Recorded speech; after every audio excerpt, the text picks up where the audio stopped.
नमस्कार, मैं हूं पीहू और आप देख रहे हैं लोकमत राजस्थान। राजस्थान की राजनीति में एक बड़ा बदलाव होने जा रहा है। भजनलाल शर्मा सरकार 30 साल पुराने उस नियम को बदलने की तैयारी में है जिसने 2 से अधिक संतान वाले लोगों को पंचायती राज और निकाय चुनावों में भाग लेने से रोका हुआ था। अब इस नियम की वजह से हजारों संभावित जनप्रतिनिधियों और राजनीति में प्रवेश नहीं मिल पाता था, लेकिन अब सरकार ने इस पुराने प्रावधान पर पुनः विचार शुरू कर दिया है।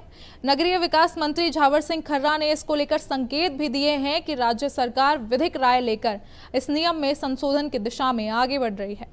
राजस्थान की भजनलाल सरकार अब पंचायती राज और निकाय चुनाव से जुड़ा हुआ 30 साल पुराना नियम बदलने की दिशा में कदम बढ़ा रही है।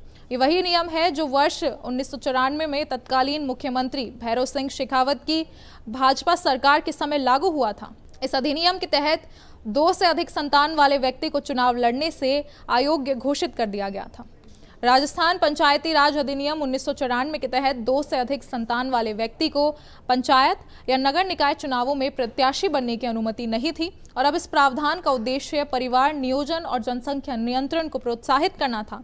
लेकिन 3 दशकों के बाद में बदलते सामाजिक और जनसंख्या के हालात को देखते हुए सरकार अब इस नियम में संशोधन पर गंभीरता से विचार कर रही है।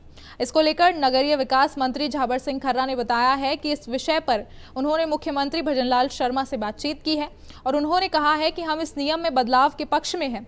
राज्य के कई जनप्रतिनिधि इस कानून में संशोधन की मांग कर भी चुके हैं, जिसके लिए विधिक राय भी ली जा रही है ताकि कोई कानूनी बाधा न रहे। अब सरकार ने पंचायती राज और स्वायत्त शासन विभाग से रिपोर्ट भी मांगी है और राज्य के हजारों जनप्रतिनिधि लंबे समय से इस नियम को हटाने की मांग भी कर रहे हैं। कई मामलों में प्रतिनिधियों को चुनाव जीतने के बाद तीसरी संतान होने पर पद से हटा भी दिया गया था।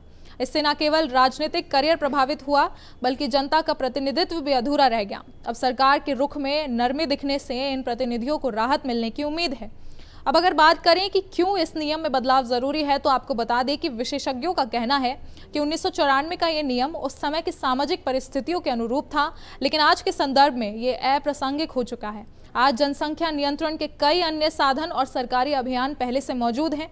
अब ऐसे में प्रतिनिधियों के लिए यह नियम बनाए रखना असमानता माना जा रहा है। सरकार ने इस दिशा में आधिकारिक तौर पर कार्यवाही शुरू कर दी है और पंचायती राज विभाग से कानूनी राय भी मांगी गई है कि क्या संशोधन अधिनियम में साधारण नोटिफिकेशन से किया जा सकता है या विधानसभा में विधेयक लाना होगा। अगर सब कुछ ठीक रहा तो अगले निकाय और पंचायती चुनाव नए नियमों के तहत होंगे और इस फैसले में उन सभी को नया अवसर मिलेगा जो अब तक सिर्फ तीसरी संतान के कारण लोकतांत्रिक प्रक्रिया में भाग नहीं ले पा रहे थे। इस पर अपने विचार हमारे साथ शेयर करें और ऐसी और खबरों और अपडेट्स के लिए बने रहें लोकमत राजस्थान के साथ।